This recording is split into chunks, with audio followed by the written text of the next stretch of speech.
Hello and welcome to Recruiting in Hospitality from Catrina.com. I'm Lancelot Narayan, and in each programme we invite top names from the world of hospitality to discuss matters affecting employers.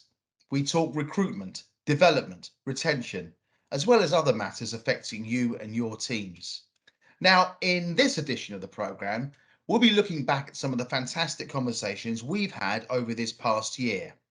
We'll also be catching up with Sally Beck from the Royal Lancaster in London to find out about her year and her predictions for next.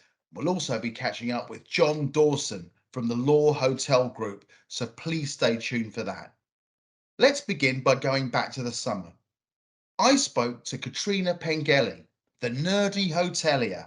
She's also a Springboard ambassador. I asked Catrina how she got involved with the ambassador program and why it's so important to the industry. How did you get involved with Springboard? Yeah, excellent question. So actually, while I was right after I moved here, when I was at GP Associates, I was working with a lovely girl who used to work with the Savoy, and I was telling her that I wanted to be more involved with the industry. I had always tried to be involved, and I always wanted to be more involved with the industry. And she had let me know that she had actually done a trek while she was at the Savoy with Springboard to raise money for the charity. And I said, "Oh, like that's amazing. I don't know if I could go out on like a whole month trek, but do they do other types of opportunities?" And she said, "Oh my gosh, yes, you can do so many different volunteering. You can become an ambassador." And I said, "Ooh, an ambassador. What's that? Tell me more about it." And that's really, within weeks of her telling me about it and introducing me to someone at Springboard, I knew that I wanted to be involved. And so I did training to become part of their ambassador program, which was in the spring of 2019 when I did my training. Fantastic, fabulous. Oh, it's great that you met the right people and got connected. That's Absolutely. honestly that's great that that happened. So, what as a Springboard ambassador, how does it work? How does it work? Tell us about your role as an ambassador. How does that help other people in the industry? Yeah, of course. Well, me specifically, I've done quite a few different things as a Springboard ambassador. And honestly, I was a little worried at first because when I was doing my training, everyone else that was doing the training with me was from HR teams or talent acquisition teams.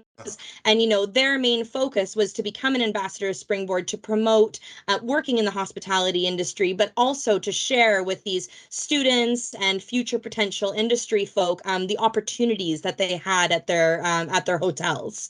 And I was in a very small team when I was at GP Associates, and we didn't really have very many opportunities to offer. So I was actually a bit nervous that I wouldn't be able to properly, promote the industry and the opportunities that I had available. So instead, I tried to find different spaces that I could just support with Springboard. I'm really loud, as you can probably tell. No, no. I have been told by a very fantastic industry colleague that I'm not loud, I'm vivacious. And so because I I'm am so, stealing that. I'm yeah, stealing that. I'm not loud, I'm vivacious. And because I'm so vivacious, I was able to really, find ways to support through the events that Springboard does. Of course, not during the pandemic, as these in-person events haven't been on, but pre-pandemic, with the Springboard Christmas carols, I was selling raffle tickets. Come one, come all. Now that I have your attention, buy my raffle tickets, please. And then as well, the pantomime that they did every year, I supported with setup and makeup and getting everything going, as well as events like the London Hospitality Festival, where they ran games and different events on and stuff like that. So being a really loud Canadian, it really, really helped kind of support somewhere that they didn't really have support for from the ambassadors. They had a few volunteers here and there, but most of their support actually came from their internal teams volunteering their time. Yeah, yeah. Yeah. We're always big supporters of the Christmas panto. Yes, exactly. I have told so many people how badly I want to be in the next panto. So it better happen. You've got to be a shoe in for that. I'm like, I want to be on that stage talking nonsense so much. So one day I will hopefully be on the panto whenever it kicks back up. But you know, in during the pandemic as well, they had other opportunities which I was really excited to learn about because obviously I wasn't able to support in the way that I had been before. And so they actually launched the Digital Hospitality Academy during the pandemic, which the main focus was to provide assistance for those that had been made redundant or were struggling to get back into work in hospitality during the pandemic. They had multiple different things that the Digital Hospitality did, from different trainings to introductions with companies. But I was able to get involved by doing some guest speaking events on personal branding, highlighting yourself online, how to leverage yourself and get past that black and white of your CV, and you know, really how to showcase yourself while you're up against hundreds of other applicants. And I also supported on CV critiquing as well as mock interviews to help people prepare for those tough questions that they would be dealing with during the pandemic. So lots of things. Well, that's incredible work. It really is, and you've touched on it right there. But what I was going to ask you is why you think it's important to have ambassadors. And you've touched on it there. Can you go into a bit more details? Because you know, given the difficult climate for businesses at the moment, I mean, it's industry wide. Yeah. Why is it so important to have ambassadors? Yeah, and you know, I think regardless of the difficulties that the industry is facing right now, I'm not trying to say they're not important, but regardless, we should always have hospitality ambassadors. You know, this is an amazing industry, and you know, for some reason, whatever the reasons are, we have always struggled with staff retention even before the pandemic. You know, I feel that a lot of younger professionals, they see the hard work, they see the long hours, the weekend nights that we've all done, but they end up leaving the industry before they even have a chance to imagine their future and the career that they can build because no one's shown them that future opportunity. You know, they do see these GMs and they see these sales managers and these restaurant owners, but you know, has anyone really stopped and said, you know, 10 years ago, 20 years ago, I was you. I was doing this job. I was doing, you know, the hard work. I was doing the long hours in the kitchen. I was waiting tables. I was working front desk, you know, and tell people that, you know, they always say, oh, you have a really cool job, but I didn't just appear here. I didn't just start here. And I think that that's really what the industry is missing, is helping the younger professionals and the people entering the industry bridge that mental gap between I'm a waitress and this is my future potential of working in this industry. You know, and don't get me wrong, I'm not trying to sugarcoat anything. There's definitely hard work, long hours, and weekend shifts involved, but they don't last forever. And I think we need more people out there sharing their stories and saying, you know, this is the role I was doing, and here is the potential futures that you could have in the industry. And, you know, we are in a difficult time right now. It is important, and more so than ever, to inspire those that are in the industry. But I also think that we will struggle to continue to grow and develop this industry without supporting and reaching out to that up and coming generation. You know, as you were talking about at the very beginning with the Future Chef program, you know, like some of those future chefs are really young when they enter this competition. And, you know, it really gives them the opportunity to learn about their future potential and the future careers that they could have through a competition like that. And, you know, I think that there's so much potential for us to reach out to students, not, you know, university students or kids that are already doing their A levels. You know, what about those kids that haven't just started deciding what they're going to do? Mm. You know, and really showcasing that, yes, it's hard work when you first start, but the opportunities are endless. We began the year by speaking to Sally Beck, General Manager of the Royal Lancaster Hotel in London. She's also the founder of the Hotelier's Charter. I asked Sally about the origins of the Charter and how it helps the industry. The Hotelier's Charter. Where did the idea for that spring from? It was sort of the result of a bit of a rant, actually. My eldest daughter was about 15, and she was in a comprehensive in Oxfordshire, and she wanted to come and do work experience at our hotel. So, you know, we'd set up like, you know, 5 days to do, I don't know, a bit of food and beverage, a bit of pastry, because everyone loves pastry, housekeeping, you know, whatever. So we'd got 5 days lined up, and she was coming with a girlfriend of hers, also 15. But the girlfriend's mother, the week before, stopped her daughter coming, and she said, why would I want my daughter to be a servant? And I thought, wow, Jesus. And you know, how far do we have to go in our industry? And I had been given, or probably the highlight of my career, the you know, Hotelier of the Year award, and I had to do my acceptance speech. And I was looking, the Hotelier of the Year award had been going for 36 years, and I thought, in that 36 years, we still haven't moved forward in how we're perceived as an industry. And so my acceptance speech became a bit of a rant, where I was saying, you know, this mother, this 40-odd-year-old lady in Buckinghamshire has this opinion of our industry, and I felt we just needed to do more, you know, and do better. And I feel that hotels generally do it better, and that hotels need a voice to say we're best in class within hospitality for careers and not just jobs, and that we should just shout about it. And people came to me and said, oh my God, Si, it's a great idea, let's do it. And I'm an active member of the West London Hotel Association, and the day after I'd got my award, we happened to have one of our meetings, and we said, we need a charter, we need a bloody charter. And it's like, oh my God, we need a charter. And that was it. And I then reached out to Kate Nichols, and I reached out to Mark Lewis from Hospitality Action, and a few people, and we just said, let's put 10 commitments down, and let's see what we can do with it. I was recently lucky enough to catch up with Sally. I asked her about the lessons she's learned over this past year and her predictions for coming trends in 2023. Thank you so much for joining me again today. It's lovely to see you. You too, Lance. Let me begin by asking you at the beginning. Let's go back. Come back with me, if you will, back to the beginning of the year. It was still a sort of climate of rebuilding, but hospitality was doing its best to march on. Did you and your teams have to employ new techniques? What was the climate like to engage candidates at that time?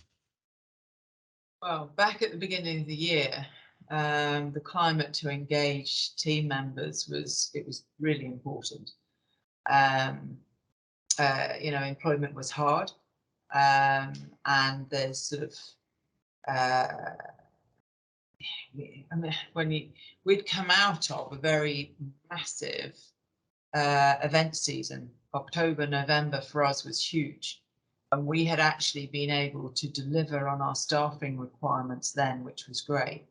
A lot of it, I think, was because we'd kept a relationship with our casuals all the way through the pandemic, so there was a good high level of trust there. How did you do that? What was the well, method? we put our casuals onto furlough for as long as we could. I told them all along, I can't keep you forever, but hell, you know, save your money, do what you can. We kept in touch with them, and then when we started to reopen, we engaged with them as soon as we could. So we kept the communication loop all the time. And with our full-time casuals, we moved them around different divisions. So I'd got event staff working as security. I'd got event staff working in food and beverage. So we were quite creative in how we kept people engaged. We opened up early, and so when we had 2%, 5%, 7%, 15% occupancies, and I was able to bring people back. That was on the full-time lot, and that was quite good for their mental health. And so when actually the events opened up again, we were in quite a good place, probably better than most in London. We also have a really good relationship with our agencies and our outside catering, our catering suppliers. And if you're creative and you think well, you can make sure you can staff well. There's a bank of staff out there. How important is that to be creative, especially when things are so different? I think it's really important. I think having an ability to think in the middle of a crisis is really good. And that's not easy. But, you know, college students, you know, they need work. And they want to work outside and around their college hours. So, you know, we reached out to colleges across the UK. We had bedrooms. We were able to give them accommodation and get them to do work experience or come and work from universities and earn good money. As our occupancy filled up, we weren't able to give accommodation, so then we worked with a local hostel nearby. And I was able to give accommodation then. So a combination of that, getting in, you know, young students that had not been able to have work experience over the pandemic, that were dead keen to have work experience, came to work with us. Good relationships with our past casuals and agencies was good. And then having a good working environment. All of that combines to make sure that you're going to get people in when you need them. Were there any hiccups along the way? Were there lessons that were learned that weren't expected by your recruitment teams and you? Yeah, always. I mean, you're on the job training in the morning, really tight. You cannot assume that what you got yesterday is what you're going to get today. So the existing team had to do a lot more. Productivity to some degree was poor. So you might need more bodies to fulfill what you used to do because they're not on it. And so that's quite important. So yeah, there were definitely learnings along the way. So you had to push to make Yeah. those things, to balance those things out. Yeah, our HR team had to run mini inductions a lot more frequently than they normally would, because you needed to get people in, instill the values, instill the health and safety, make sure they knew what they were meant to do before they'd start very regularly. So yeah, so a lot of the support teams were put under a lot of pressure. But I'm really proud we delivered and continue to. Through all of those things that we've been learning. You know, I mean, we made people redundant as everybody else did during the pandemic. And it's only when you get busy again, you realize the holes those people have left. You know, you may have made a role redundant, but that person who may have been in that role for years did a lot of other things other than that role. And it never really becomes quite apparent until you're back at the levels and you think, oh my God, yeah, he used to do that. Okay, we haven't got that covered. So there's that. It's continual communication, and also you need to praise everyone up because everyone's under the cosh, and you've got to make sure that you're grateful, thankful, appreciative of the teams. This is what I want to talk to you. You touched on it earlier as well. Your well-being programs at the Royal Lancaster, did they have to expand? Did you have to sort of augment them, if you will, during the course of the year?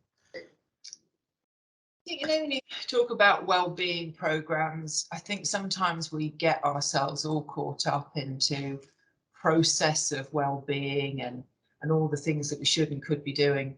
We need to remember hospitality is all about people, and people like to be heard and they like to be in a kind environment.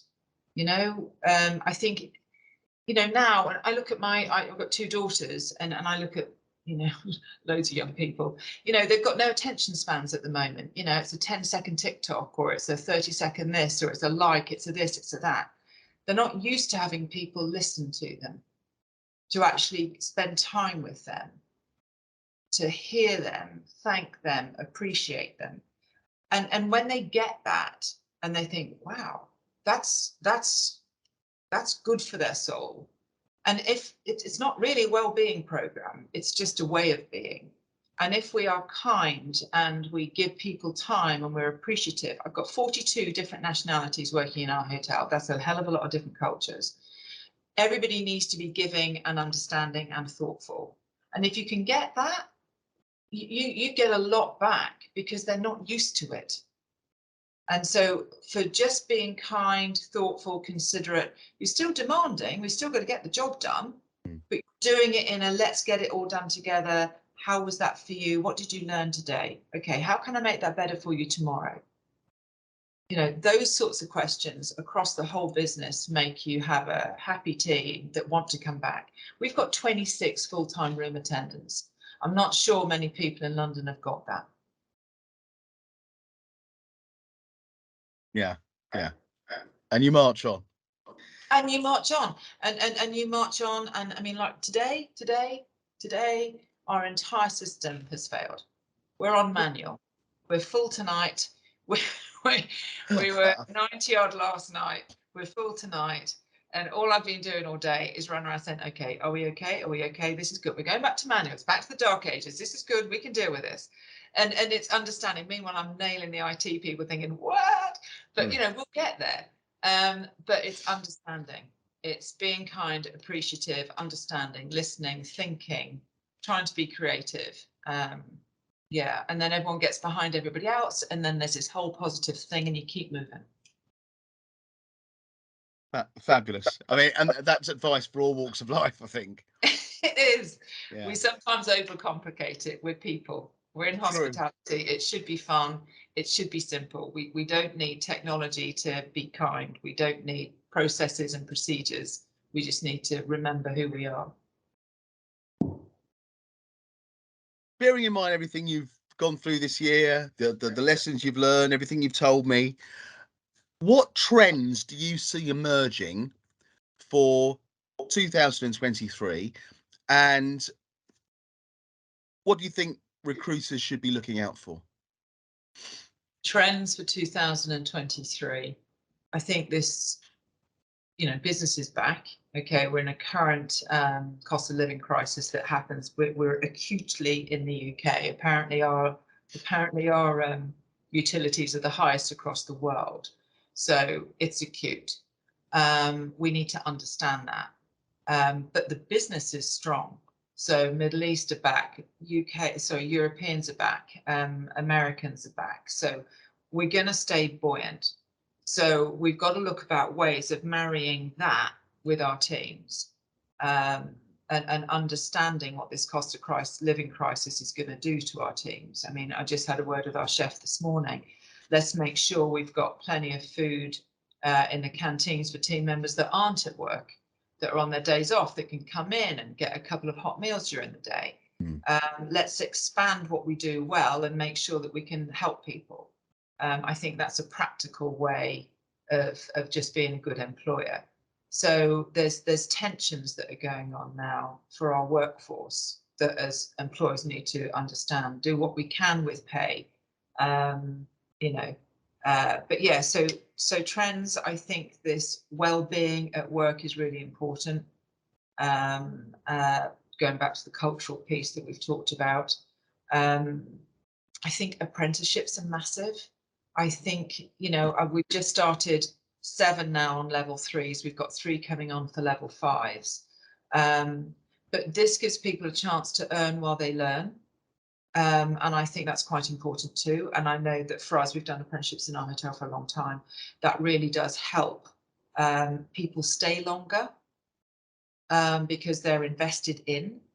We're just revamping our graduate programs so that we can get more young people in and do that well as well, and recruit for the future.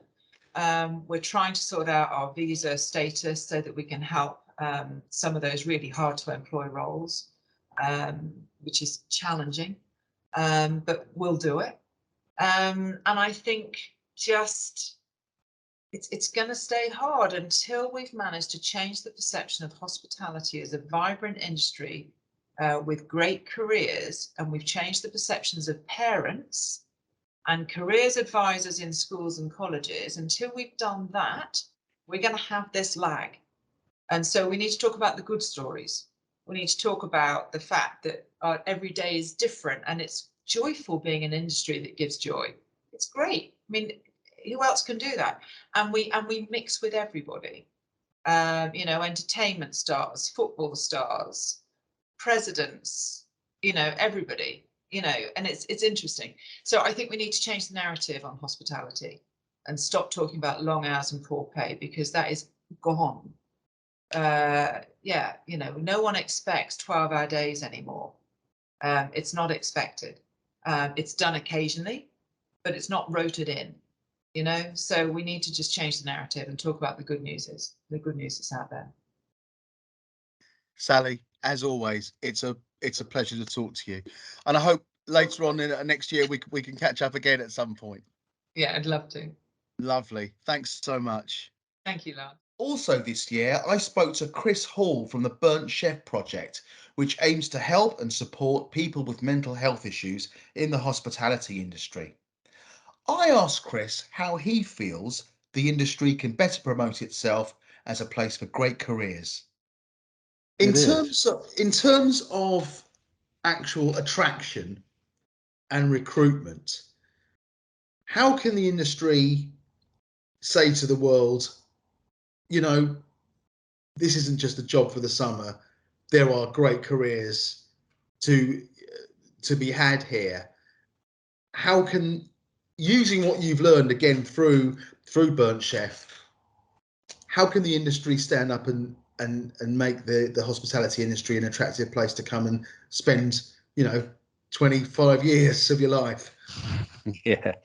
Well, there's no magic pill for this. I mean, there is great work already being done by the likes of Kate at UK Hospitality, who I know, they're focusing on sort of grassroots level, which I feel is really important. And the likes of Springboard, who have got initiatives in place to be able to train up apprentices for this, between the ages, I think, of 16 and 24.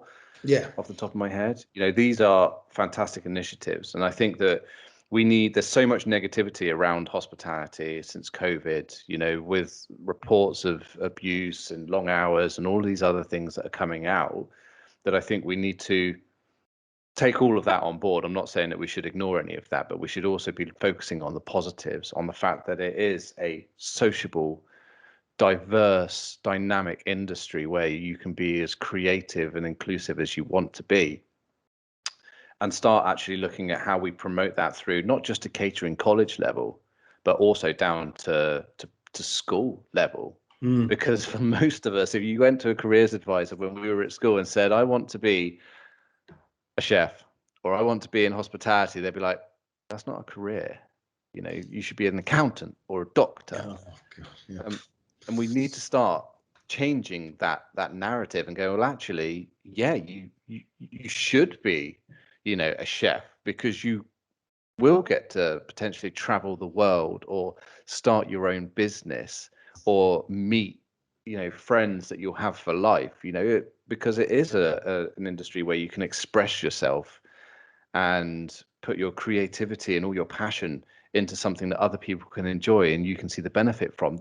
That's what we need to start doing. But that's very much a long-term plan. That's not going to be something that we can change overnight. I think short term, there are a lot of organizations, some of our stakeholders, people like Malmaison, for example, are working really hard in order to be able to put in place more benefits, more perks for staff, retention bonuses in some businesses, looking at, paid sickness, extra days off so that you can achieve admin tasks, gym memberships, all of these additional perks and benefits that make up part of an overall package that actually say to people, yeah, do you know what? You won't find this anywhere else. Come and work for us. And I think that's a really, really key point, and that's part of the picture. So, that perhaps that's something to look at. But I think the case is, as I said to a mate of mine who's starting up a business, a restaurant actually, I said, what is it that you want from your hospitality job that will make it perfect? What things will make it perfect? And I think once people can start thinking of that, throw off the shackles of, well, that's just the way things are, and that's the way things have always been, and start thinking about what your ideal working week would look at. What sort of things, does it mean you get contacted out of hours or when you're not on shift? Does it mean that you're working 36 or 40 hours a week? Does it mean that you get a thank you when you come in through the door? And these are things that may seem small to some people, but if you advertise those and you build this culture, then you don't have to spend so much time and money on marketing and resourcing and finding people, because the people within your organization are the ones who are doing recruiting for you, and it comes for free. Jon Dawson is having a great career. He's currently with the Lore Horel Group, and he was recently named Most Influential Person in Hospitality in the UK. I was so pleased to be able to catch up with him. I asked Jon about the many things that he had to deal with this past year and what he feels is coming up for all of us in 2023. Jon Dawson, thank you so much for joining me. Absolute pleasure. Great to see you, Lance. Thank you Brilliant. so much for inviting me. It's a pleasure. I mean, I've been waiting for ages to have you on, and it's great to have you before the end of the year. Jon, let me start by asking you. It's been a funny old year, in one way or another.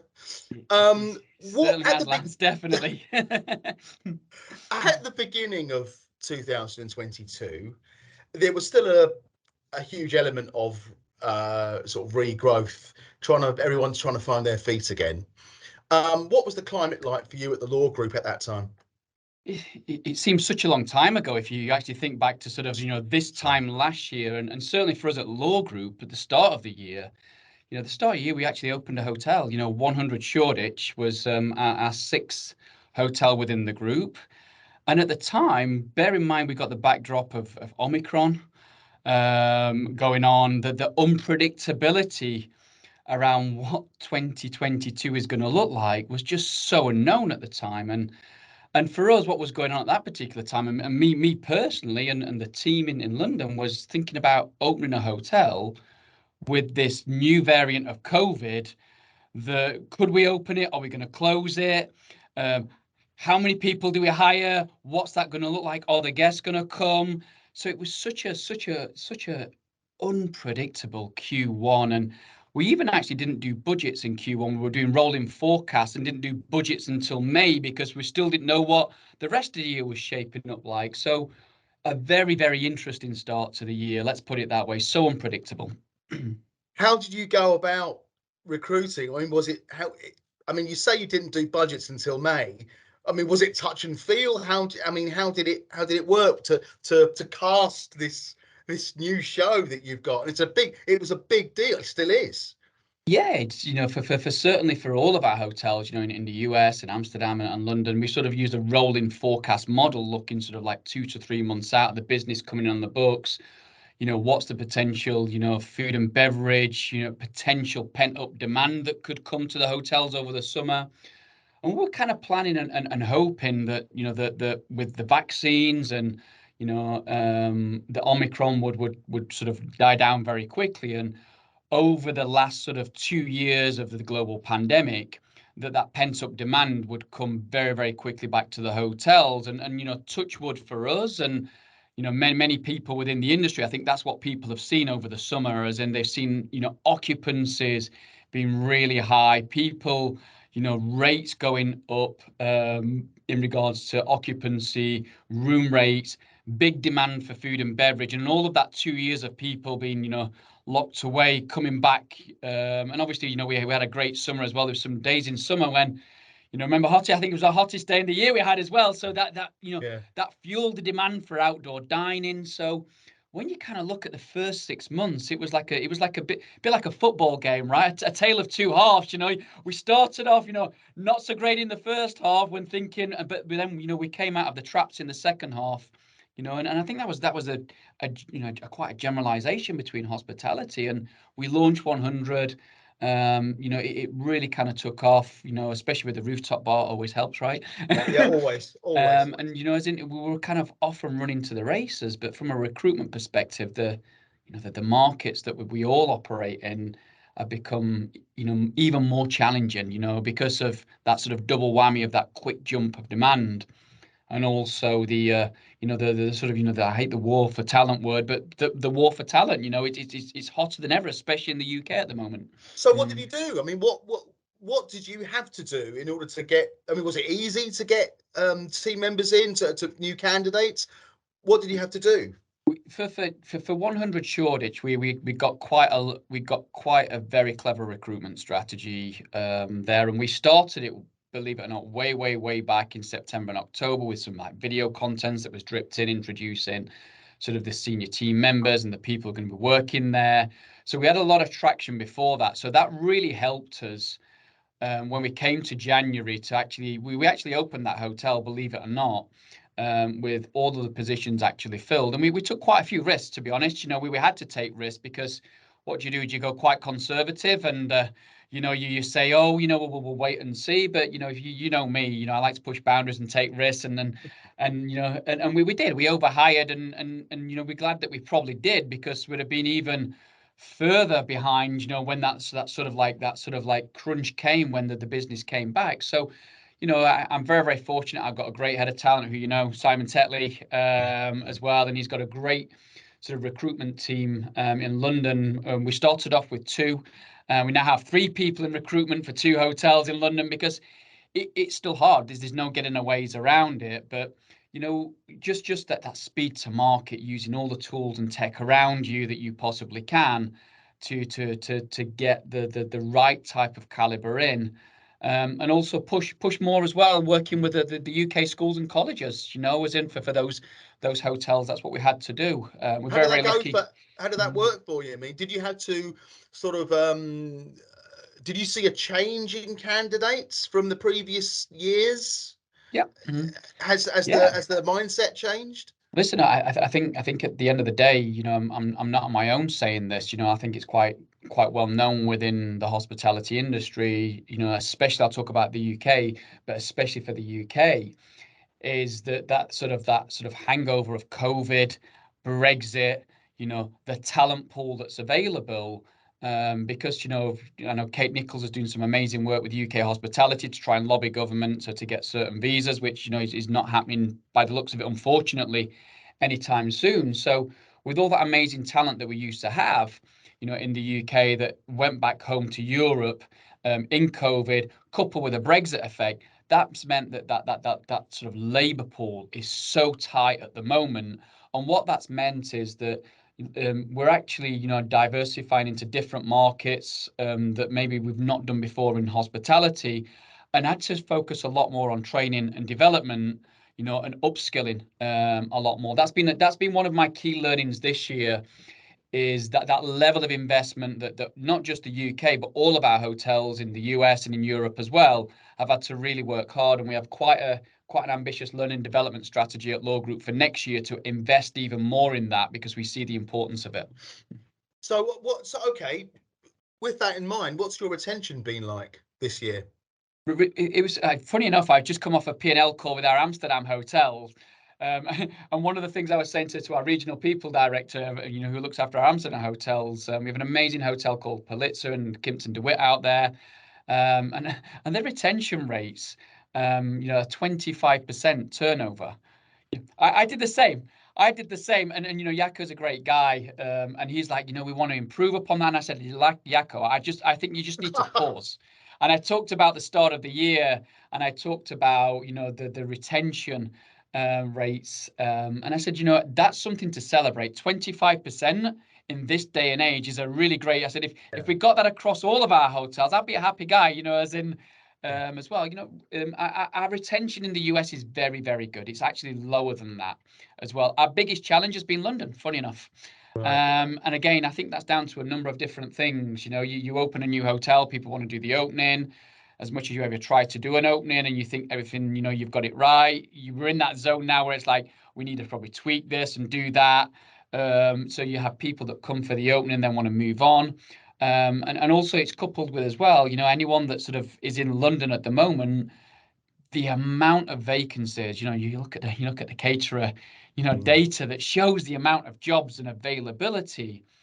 It just means that you've not necessarily got that loyalty anymore that potentially you could. So you've got to work well on learning and development, and you've got to work well on how you engage and communicate with your employees. That for me is the big area, you know, that a lot of sort of industries are talking about, not just within hospitality at the moment, but some of the things that I also go to and some of my contacts in other industries as well. It's going to be a huge focus even more, especially for the UK when it comes to recruitment and retention, I think.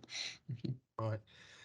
Have you found in team members a greater need for well-being programs at Lore Group? Have you created new ones? Have you expanded what you already have? Tell me about what you've been doing in that regard. So we created for our 2 London hotels about 2 years ago, a director of ESG. And the reason why we created that position was to add that level of focus on, the well-being aspect of it, social governance, doing the right thing, and Lore Group is still a work in progress. It's a little bit like working for a startup, and that's why I love what we do here, but with a bit of structure behind it. And for us, we sort of look at everything long term. So that investment in a dedicated role like that, just for 2 hotels, adds a lot of value and shows how serious we are about, well-being and sustainability. And quite candidly, we were only starting to put those types of plans in place, which will benefit as it is in future. But one of the things, it's really interesting you mentioned that as a topic, because when we opened 100 Shoreditch, I was quite fortunate enough where I went and sat in some of the pre-opening training sessions that the learning development and the people teams were doing there. And I asked for a little bit of analysis on sort of 30, 60, 90 days in, what sort of people were enjoying and what they felt was most important. And guess what came out number one? You got it. Well-being, wellness, sustainability. They thought that was really important. That was sort of, the thing that they enjoyed the most in the training as well. And where, we used to think about career development, that's number one, and pay and benefits. What you've actually seen is that well-being, work-life balance, quality of life and living is crept more to the top than pay or career growth. And that's what we've seen in the data at the moment. So there's a huge level of focus on that. I can't sit here today and say, we're the best of the best at that, because we're not. We're a work in progress, and we know it's a focus area. But there's definitely, say, the proof's in the pudding, right? There's the investment that's going into these roles, to have longer term sort of benefits, hopefully, for as a group. Okay, John, what have you learned that you didn't know before, and what trends do you see emerging for this coming year? What should people be looking out for? Yeah. So I'll answer the first part of the question. The key learnings, and funny enough, we talked about this at sort of a CIPD senior round table a few months ago with Peter Cheese, the CEO. I think the key learnings for me, like many others, is the levels of unpredictability that we've seen over the last 2 to 3 years are not going to go away. So you've got to plan for unpredictability, because I remember the days when it was going into budgeting season. Let's add 3 or 4% on the top line, and everything was stable. Those days are long gone, and I don't think they're going to come back for a number of years yet. With looking at sort of potentially what's going on in the world at the moment, and potentially, especially recession coming down there. So I think one of my key learnings is, whenever you're sort of building business plans and strategies, is you can't just have one. You've got to have 2 or 3 different things, and be able to be very flexible, be able to pivot quickly, and just build teams around you that can move at pace. I think that's been my sort of key learnings, because where we have been successful in our hotels is where the teams have been able to change direction very quickly and put plans and have those people in place. I think the second part of the question, in regards to sort of the future, it's something that I'm going to relate this just to the UK specifically first, Yes. if that's okay. Yeah. I think one of the things that is going to be more important than ever in the next 5 years plus, with the Brexit effects, the demand for talent within hospitality, is the use of technology. And when I say the use of technology, I mean that in a couple of different ways. And some of the things that we're looking at Lore Group is, we've got to face facts. The labour pool that we have today is not sufficient to supply the demand for the UK hospitality, and that's why we've got this movement of talent around.